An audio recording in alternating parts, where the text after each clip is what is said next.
ఇవాళ మళ్ళీ తీసుకొచ్చింది. కొత్త నెరేటివ్ కాదు, పాతదే కొత్తగా తీసుకొచ్చింది. బహుశా జగన్మోహన్ రెడ్డి గారి పర్యటన దరిమిలా ఉత్పన్నమైన పరిణామాల నేపథ్యంలో ఈ నెరేటివ్ని తెర ముందుకు తీసుకొచ్చి ఉండొచ్చు. ఎందుకంటే డాక్టర్ వైఎస్ రాజశేఖర రెడ్డి మృతి వెనుక జగన్మోహన్ రెడ్డి ఉన్నారు. అలాగే ఆ రోజు ఏవియేషన్ సెక్రటరీగా ఉన్న ధర్మారెడ్డి కూడా ఉన్నారు. వారికి మొత్తం తెలిసే జరిగింది అనేది సాక్షాత్తు మార్నింగ్ లైవ్ డిబేట్లో ఆ విషయాన్ని Telugu Desam party MLA, Telugu Desam party senior నాయకులు కూడా కూన రవికుమార్ గారు ప్రస్తావన చేశారు. ఆధారాలు ఉన్నాయని కూడా అన్నారు. సో దానికి సంబంధించిన క్రొనాలజికల్ ఆర్డర్ అంతా కూడా ఆయన ఎక్స్ప్లెయిన్ చేసుకుంటూ వచ్చారు. సో ఈ అంశంతో పాటు నిన్న జగన్మోహన్ రెడ్డి గారి మామిడి రైతుల పరామర్శ, విధ్వంస శక్తుల ప్రవేశం, వీటన్నిటి మీద కూడా సమగ్రంగా చర్చించడానికి మనతో ఉన్నారు కేఎస్ ప్రసాద్ గారు, పొలిటికల్ నేషన్. నమస్తే ప్రసాద్ గారు. నమస్తే అండి. సో మీరు స్టార్ట్ చేసే ముందర ఒక్కసారి రవికుమార్ గారు ఏం మాట్లాడారో చూద్దాం. కూన రవికుమార్ గారు మాట్లాడింది పిసిఆర్ ప్లే చేయండి. అసలు తండ్రి మరణంలో కూడా జగన్మోహన్ రెడ్డి కారకుడు. వైఎస్ రాజశేఖర రెడ్డి మరణానికి జగన్మోహన్ రెడ్డి అండ్ ఆయన ఎవరైతే ఉన్నాడో ఆయన టీటీడీలో పనిచేశారు, ఆయన పేరు ధర్మారెడ్డి, వీళ్ళిద్దరేనండి కుట్రలోనే జరిగింది ఇది. అసలు రైట్. సో అదండి ఆయన అన్నారు. కరెక్ట్గా ఏంటంటే 24 hours కూడా జరగలేదు. మామిడి రైతుల పరామర్శకు ఆయన వెళ్ళి వచ్చిన క్రమంలో ఇది ఎక్స్పెక్ట్ చేసిందే, ఏదో ఒక నెరేటివ్ ఖచ్చితంగా బయటకు వస్తుంది కూటమి పార్టీల నుంచి. ఈరోజు మార్నింగే బయటకు వచ్చారు. 9 టీవీ ప్రేక్షకులకు నమస్కారం అండి. అసలు బాస్ గారు, మీకు ఒకే విషయం నేను చెప్పదలుచుకున్నా. సెల్ఫ్ అసాసినేషన్ ఎట్లాగైనా సరే జగన్మోహన్ రెడ్డి అనే వ్యక్తిని పూర్తిగా బదనాం చేసి మార్కెట్లో నిలబడదామని ఒక బృహత్తర కార్యక్రమానికి కూటమి ప్రభుత్వం కంకణం కట్టుకుంది. గత ప్రభుత్వం 5 సంవత్సరాల్లో చేసినవన్నీ తప్పులే. అతను జగన్మోహన్ రెడ్డి అనే వ్యక్తి తప్పు, జగన్మోహన్ రెడ్డి అనే వ్యక్తి రాక్షసుడు, జగన్మోహన్ రెడ్డి అనే వ్యక్తి ప్రజలను చంపడానికే వస్తున్నాడు అన్న ఒక నెగిటివ్ నెరేషన్స్తో, ఆ మాట అనలేదండి, నేరుగా వాళ్ళ తండ్రి గారి అదే చెప్తాను సార్, ఈ విధంగా పోర్ట్రేట్ చేస్తూ ఆఖరికి ఇంకా they are not even hesitate, అసలు సెకండ్ థాటే లేకుండా వాళ్ళ నాన్నగారిని అతనే చంపాడన్న విషయం కూడా మాట్లాడేస్తున్నారు. ఇప్పుడు ఆయన ఏమేమి కుచేల సంతానం కాదు, 10 మంది పిల్లలు ఉన్న వాళ్ళు వీడికి ఏదో వాస్తు రావట్లేదు, ఆస్తి రావట్లేదు అన్న బాధలో బంధువులు ఏం లేవు కదా. ఒక్కడే కొడుకు అతను. పొలిటికల్ అరంగేట్రం అతను ఆయనలోనే ఎంపీగా ఎలక్ట్ అయ్యాడు. తదనంతర పరిణామాలు అతను స్టేట్ పాలిటిక్స్లో ఇన్వాల్వ్మెంటే లేదు. ఇవన్నీ చూసి కూడా అసలు రాజశేఖర రెడ్డి గారి మరణమే ఒక దౌర్భాగ్యకర ఘటన, ఓ దుర్ఘటన. దాన్ని అసలు ఏ విధంగా, ఏ ప్రాతిపదిక మీద నాకు అర్థం కాదు. ఒక రచ్చబండకి ఆయన ఇందులో నాకు తెలియక అడుగుతాను సార్, జగన్మోహన్ రెడ్డి ఏమైనా పైలటా, లేదా తీసుకెళ్ళి ఆయన సెక్రటరీగా ఉన్న ధర్మారెడ్డికి మొత్తం తెలుసు అంటున్నారు. ఎందుకంటే ఎవరండి ధర్మారెడ్డి? అసలు నాకు అర్థం కాదు. ఏవియేషన్ సెక్రటరీ అండి. ఏవియేషన్ సెక్రటరీ వెళ్ళి పైలట్కి చెప్పి రాజశేఖర రెడ్డి గారి ఇంట్లోంచి బలవంతం తీసుకొచ్చి అందులో కూర్చోబెట్టి తీసుకెళ్ళి చంపమని చెప్పాడే. లాజిక్ అయినా, బుర్ర జ్ఞానం ఏమైనా ఉండాలా మాట్లాడడానికి? రాజశేఖర రెడ్డి గారు స్టేట్ చీఫ్ మినిస్టర్ అండి. ఆయన చీఫ్ మినిస్టర్ గారు ఒక కాల్ తీసుకుని వన్ ఈజ్ గోయింగ్ ఎక్కడ ఇంటి నుంచి, ఏది బేగంపేట నుంచి బేగంపేట ఎయిర్పోర్ట్కి వెళ్ళడానికి అతను అంతటా అతను వెళ్ళాడా, లేకపోతే కాన్వాయ్తోనో ఎవరైనా బలవంతం గన్ వెనక సినిమాలో చూపించినట్టు గన్ వెనకాల పెడితే ఆయన వెళ్ళాడా? సాంకేతిక సమస్యలు ఉత్పన్నమైన విషయం ఏవియేషన్ సెక్రటరీకి తెలుసు. That's what he was uttering. Okay, సాంకేతిక సమస్యలోనే మరి అహ్మదాబాద్లో మొన్న ఫ్లైట్ కూలిపోయింది. సాంకేతిక సమస్యలోనే ఆయన తెలిసి కూడా ఫ్లైట్ తీసుకెళ్లారంటే కాన్స్పిరసీ అయినా? అందులో ముఖ్యమంత్రి గారు ఉన్నారు, మాజీ ముఖ్యమంత్రి గారు ఉన్నారు. అవి అలాంటివి కాన్స్పిరసీ అని మాట్లాడండి చేతనైతే. టెక్నికల్ ఇష్యూస్లో మొత్తం ఉన్న వాళ్ళందరూ ప్రాణాలు పోతే అసలు ఏ ప్రాతిపదిక మీద మాడుతున్నారు కదండి? ఎవరైనా తండ్రిని, కన్న తండ్రిని he has explained in a chronological order as to how the things took place అనేది ఆయన ఎక్స్ప్లెయిన్ చేసుకుంటూ వచ్చారు. గారు ఏది ఆషామాషిగా మాట్లాడలేదు ఆయన.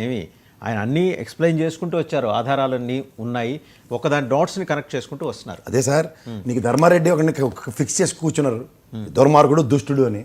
దీనికేమో 5 సంవత్సరాల క్రితం నుంచి రఘురామ కృష్ణరాజు గారితో బ్రహ్మాండమైన నెరేటివ్స్ అన్నీ ప్రజల్లోకి తీసుకెళ్ళడానికి సక్సెస్ అయ్యారు.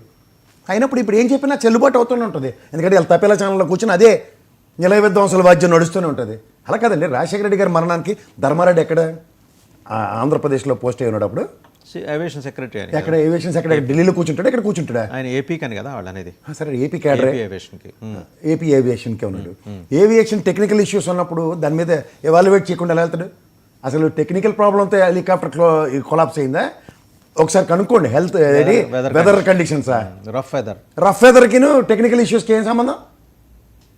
ఇప్పుడు there are certain flights which they cannot fly in rain and night సర్కమ్స్టాన్సెస్లో వెళ్ళవు.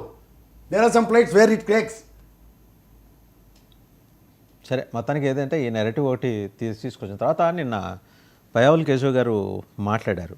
200 మెయిల్స్ ఉదయ్ భాస్కర్ అనే ఒక వ్యక్తి 200 మెయిల్స్ పంపించట. ఉదయ్ భాస్కర్ అనే ఆయన జగన్మోహన్ రెడ్డి అంతేవాసి, ఆంతరంగికుడు. That's what. వీళ్ళు ఏది పారిశ్రామికవేత్తల్ని బెదరగొట్టారు, అందువల్ల పరిశ్రమలు రావట్లేదు. ఇప్పుడు మీకు రీసెంట్ అప్డేట్ తెలుసా మీకు? అంటే మీరు ఆద్యంతం ఇంటర్వ్యూ గమనిస్తే పయ్యావుల కేశవ్ గారిది మీకు అర్థమవుతుంది. జగన్మోహన్ రెడ్డి ప్రభుత్వంలో బుగ్గన రాజేంద్రనాథ్ ఏపీఎండిసికి 700 కోట్లు అప్పుకి బతిమాలుకుంటే అతనితో కాక మేము ఏపీఎండిసిని కన్విన్స్ చేసి 900 కోట్లు తీసుకున్నానికి కారణం ఏంటంటే చంద్రబాబు నాయుడు గారి బ్రాండు మాది. సార్ చంద్రబాబు నాయుడు గారు చెప్పింది ఏంటి సార్? సంపద సృష్టిస్తామని. అప్పులు ఇంకొంచెం మీకన్నా ఎక్కువ తీసుకొస్తామని చెప్పి ఉంటే మేము ఒప్పుకున్నాము. చంద్రబాబు గారిని చూసి 10 రూపాయలు అప్పు ఇస్తున్నారా అని. మీకు ఇంకోటి చెప్తా, దాంట్లో 200 మెయిల్స్ అన్నారు, కానీ దాంట్లో తాళం వేసి తిని గొల్లం మరిచి తిని టైప్లో ఆయన మాడింది ఏంటి తెలుసా? మీరు ఎన్ని మెయిల్లు పంపించినా మహా అయితే 4 రోజుల్లో రావాల్సింది 15 రోజుల్లో వచ్చింది. ఓన్లీ డిలే అయింది. బట్ ఏపీని బదనామా చేస్తున్నారు. సరే మీకు ఒక లాజిస్టిక్స్ ఉంటాయి. గత ప్రభుత్వంలో ఒక ఏపీఎండిసి నుంచి 700 కోట్లు తీసుకురావడానికి what is the credentials, what is the tenure, what is the period which we're going to clear that అన్నది. అదే కదా ఆర్బీఐ బాండ్స్ వేలంలో మనకు ఇచ్చేది. నిన్న 2000 కోట్లు వచ్చాయి. 7 years టెన్యూరా, 15 years టెన్యూరా మనకు అడుగుతుంటారు. సో దానికి రెవెన్యూ రిసోర్సెస్ అన్నవి ఇంతకీ ఈ ఉదయ్ భాస్కర్ ఎవరు సార్ ఈ విషయం? ఎవడో ఓ తలకమాసినాడు, ఎవడికి తెలుసు. ఇప్పుడు నీకు ఉదయ్ భాస్కర్ ఎవడంటే సబ్స్టాన్షియల్ ఎవిడెన్సెస్లో ఇదే పయ్యావుల కేశవ్ గారు 200 మెయిల్ ఈ ఉదయ్ భాస్కర్ గారు ఇచ్చాడని చూపిస్తే ఐ కెన్ అలౌ ఇట్. అది ఏవి రిలీజ్ చేయకుండా గాల్లో గుండు పేల్చడం, బ్రహ్మాండంగా గుండు పేలిస్తే అంటే ఇది ప్రైవసీ ఉంటుంది కదండి. ఎందుకు ప్రైవసీ ఉంటుంది? ఖచ్చితంగా. They are damaging the AP pride.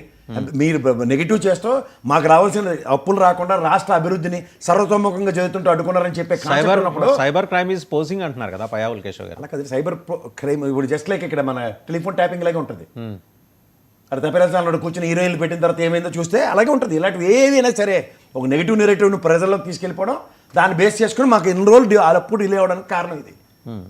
ఇవాళ కూడా మామిడి రైతులకి ఆయన వెళ్ళిన దగ్గర 240 కోట్లు ఇవాళ రిలీజ్ చేశారు. As if it is happened అన్నట్టుగా చెప్తున్నారు. ఆయన మాత్రం చేసింది ఏంటంటే అంతా అయిపోయిన తర్వాత వెళ్ళాడు కదా అని వాళ్ళు అంటున్నారు. అదేనండి, అంతా అయిపోయిన తర్వాత మీరు 4 రూపాయలు నిన్న క్యాబినెట్ మీటింగ్లోనే కదా ఇచ్చింది. మరి మీకు ఆయనకి తేడా ఏంటి? ఆయన ప్రశ్నించడం స్టార్ట్ అయిన ప్రతి దగ్గర పొగిలి పొగాకు రైతులు ఎందుకు మీరు ఉత్తరం రాశారు, మీరు చీయాడికి వెళ్ళారు, తర్వాత ఉత్తరం రాశారు. ఇదేమన్నా కొత్త? పక్క రాష్ట్రంతో కంపేర్ చేస్తే అది ఫేక్. ఇంకోటి ఫేక్ అని చెప్తే దానికి అథెంటికేషన్ ఉంది. కూనా రవికుమార్ గారు ఇందాక ఇంకో విషయం కూడా కేటగిరీగా చెప్పారు, ఆయనకి Z+ ఇవ్వాల్సిన అవసరం లేదు అని. Whereas that is pending before the honourable high court. నేను అది సార్ మీకు మీడియా ట్రయల్లో మీరు నిజమైన జర్నలిజం చదువుకున్నారు కాబట్టి అడుగుతున్నారు ప్రశ్నలు, వింటున్నారు ఓపిక్గా. వాళ్ళు ఏంటంటే మీడియా ట్రయల్ ఏంటంటే దే గివ్ డెలిబరేషన్. Z+ అక్కర్లేదు, పులివెందుల ఎమ్మెల్యే మాజీ ముఖ్యమంత్రిని పరిగణలోకి తీసుకోకండి, రాక్షస పాలన, అతను ఏమి చేయలేడు, శాశ్వతంగా 15 ఏళ్ళు మనమే ప్రభుత్వం ఉంటుంది. ఇవన్నీ మనం భజనలు చేసుకుంటే అనాలి. ఇది ప్రజాస్వామ్యం, ప్రజల న్యాయ నిర్ణేతలు, ప్రజలకి వచ్చిన అంతిమ విజయాల్ని ఏ విధంగా ఇస్తున్నారు, ఇవేవి పరిగణలోకి అక్కర్లే. మరేంటి నెక్స్ట్ ఆయన సెక్యూరిటీ నిన్న కూడా చూశారు, ఆయన చుట్టుముట్టి ఎట్లా ఉన్నారు ఏంటనేది. ఒకటి రో పార్టీ దారి పొడుగు తివ్వలేకపోవచ్చు, బట్ ఎక్కడైతే ఆయన దిగుతారో అక్కడి నుంచి అయితే రో పార్టీ ఇవ్వాల్సి ఉంటుంది. అది కూడా లేదు, నిన్న కూడా లేదు. సార్ నేను ఒక బేర్ మినిమం మాట్లాడదు. Z+ ఉన్న వాళ్ళకి మినిమం 50 నుంచి 60 మంది, 54 నుంచి 58 మంది మధ్య ఉంటారండి. ఉన్నది అయితే ఇప్పుడు నాకు లెక్క 16 నుంచి 18 మంది ఉన్నారు. అదే 9 టెరిటరీలో 54 నుంచి 58 మంది. మీకు నాకు తెలిసింది అదే కదా బేసిక్. ఎంతమంది ఉన్నారు లెక్కడదామా? బట్ అసలు Z+ అనేది ఆయనకు అక్కర్లేదు అంటున్నారు కదా ప్రభుత్వం. వీళ్ళెవరు సార్ ఇచ్చింది? ఎవరు వీళ్ళేమని ఇచ్చారు Z+? ఇప్పుడు ఎన్ఎస్జీ కమాండర్స్ చంద్రబాబు గారికి అక్కర్లేదని నేను అంటాను, ఎగ్జాంపుల్ చెప్తున్నా. అది ఆయనకి నేను కాదు కదా ఇచ్చింది, గౌరవ సెంట్రల్ గవర్నమెంట్. మొన్న ఆయన మీద బ్రహ్మాండమైన రివ్యూ చేసి ఇంకా ఆయనకి 4 పెంచింది. అది వాళ్ళ డిస్క్రిప్షన్ అథారిటీస్. ఇప్పుడు రఘురామకృష్ణరాజు గారికి Y+ ఇచ్చారు, కంగనా రావత్కి Y+ ఇచ్చారు. మాకు ఇక్కడ కూర్చున్న ఆవిడకి ఎందుకంటే ఇచ్చారంటే నేనేమండి మధ్యలో. అలా Z+ ఇచ్చిన వాళ్ళని అడగండి, వాళ్ళకి ఎందుకు తీసేయాలో ప్రిపరేషన్స్ ఇవ్వండి. ఎందుకు మీరు హైకోర్టులో ఆయన ఇది సెక్యూరిటీ రీజన్స్తో ఉన్న దాని మీద ఎన్హాన్స్ చేయాలా అది ఏదన్నా దాని మీద ఇవాళ రేపు వెరిడిక్ట్ వస్తుంది, దానికి మీరు వెళ్ళి ఇంప్లీడ్ అయ్యి ఏం మాట్లాడతారో చెప్పానండి. అందాక ఎందుకు మాకు ఆ చిత్తూరు జిల్లా ఒక ఆయన యాదవ్ గారు అని ఒక ఆయన ఉంటారు, ఒక పార్టీ ఉంది ఆయనకి, ఆ పార్టీ అధ్యక్షుడికి ఆయనకి Y కేటగిరీ ఇచ్చారు. అవును, అంటే ఆయన ఇల్లు దొల్లగొట్టి దోపం వేశారు కదా, అప్పటి నుంచి ఇచ్చారు ఆయనకి. సో మరి అలాంటప్పుడు ఈయనకి పబ్లిక్లో థ్రెట్ ఉంది. ఓ పక్క థ్రెట్కి సంబంధించి మొత్తం 4 రాష్ట్రాలలో కీలకమైన నాయకులకు థ్రెట్ ఉందని సమాచారం కూడా ఉంది. మరి అట్లా వదిలేస్తాం ఎంతవరకు కరెక్ట్ అండి? వదిలేయడం ఏం జరగదండి. మీరు అనుకుంటున్నారు షాడో, నిన్న మీరే చెప్పారు షాడో పార్టీలో ఆయన ఖచ్చితంగా ప్రొటెక్షన్ మోడ్లోనే ఉంటాయి. అంటే ఆయన ప్రైవేట్గా ఏర్పాటు చేసుకున్నారు. ఆయన ఏర్పాటు చేసుకున్న ముఖ్యంగా నాకు తెలిసి పోలీస్ డిపార్ట్మెంట్లో ఇన్ 1 to 10 స్కేల్ ఎవరో ఒకడు ఉంటాడు, కానీ 9 మంది అయితే డ్యూటీకి బద్దులై పనిచేస్తుంటారు. సో ఎక్కడో దగ్గర వాళ్ళకి ఆత్మాభిమానాన్ని పణంగా పెట్టి ఎట్ ద కాస్ట్ ఆఫ్ అన్నది ఉండదు. వాళ్ళ డ్యూటీలో ఉన్న వాళ్ళందరికీ చాలా రిస్క్తో కూడుకున్న విషయం, ఒక సెన్సిటివిటీ అండి. బై ద టైం ఆయన వెళ్ళడం మళ్ళీ వెనక్కి వచ్చేదాకా వాళ్ళకున్న స్ట్రెస్ లెవెల్స్ ఎలా ఉంటాయంటే కాంట్ ఈవెన్ ఇమాజిన్. మనం ఇక్కడ కూర్చొని ఏదో చెప్పేసి పోలీస్ వ్యవస్థకు బాధ్యత లేదు, లేరు ఉన్నారు అనడం. నేను ఎస్పీ గారు ఆయన చూసారో లేదా మీరు? ఆయన ఆపారు, మీరు దిగొద్దు సార్, ఎందుకంటే బికాస్ ఇంకొంచెం అట్రిబ్యూట్ అవుతాయి. ఇప్పుడు అగ్రెషన్స్ ఆయన 10 మందిలో దిగి ఉన్నప్పుడు చుట్టుపక్కల దిగద్దని ఇక్కడ అన్నారు. ఓకే, ఆ రోజు దిగలేదని గొడవ చేశారుగా. మరి నేను అదే చెప్తున్నాను సార్. ఇప్పుడు 2 మాటలు పోలీస్ డిపార్ట్మెంట్ అయితే చేయట్లేదు సార్. పోలీస్ కాదు నేను చెప్పేది, ప్రభుత్వం దయించి మరి ఇది మాత్రం పోలీస్ డిపార్ట్మెంట్ మీద ఆపాదించకండి. లేదు, ప్రభుత్వం ఆ రోజే ఉంది, ఆయన దిగలేదు. ప్రభుత్వం కానీ కుటుంబ పార్టీలు కానీ ఆ రోజు ఆయన దిగుంటే పోలీస్ ఆపుండేవాళ్ళు కదా. అయ్యా మీరు దిగమాకండి అనేవాళ్ళు కదా. ఖచ్చితంగా అంటారు కదా. సంబంధం లేదని మీరేం దిగుతున్నారు సార్ అంటారు అనేవాళ్ళు కదా. అది అసలు జరుగుంటే ఇంకా బాగుండు.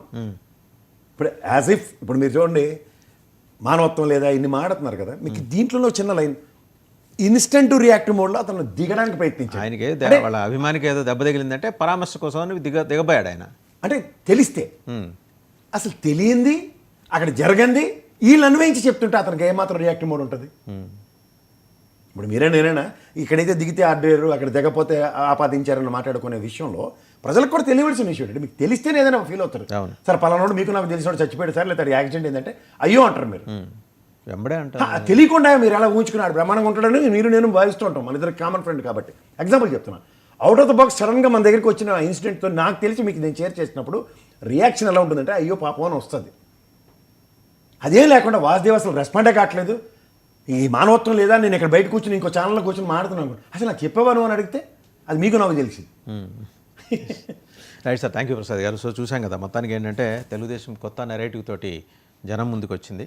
రాజశేఖర రెడ్డి గారి మరణానికి కరెక్ట్గా ఆయన జయంతి అయిపోయిన వెంబడే 76వ జయంతి అయిపోయిన వెంబడే ఈ నెరేటివ్ని జనంలోకి బలంగా తీసుకెళ్తుంది. ఆయన కుమారుడు అలాగే ఆ రోజు ఏవియేషన్ సెక్రటరీగా ఉన్న ధర్మారెడ్డి కారణమని, దానికి క్రొనలాజికల్ ఆర్డర్లో జరిగిన సంఘటనల్ని గుదిగుచ్చుతూ మొత్తం ఒక నెరేటివ్ని అయితే బలమైన నెరేటివ్ని బిల్డ్ చేసింది తెలుగుదేశం. చూద్దాం జనంలోకి ఏ మేరకు వెళ్తుందో, జనం ఎలా రిసీవ్ చేసుకుంటారు. Thank you very much Prasad గారు.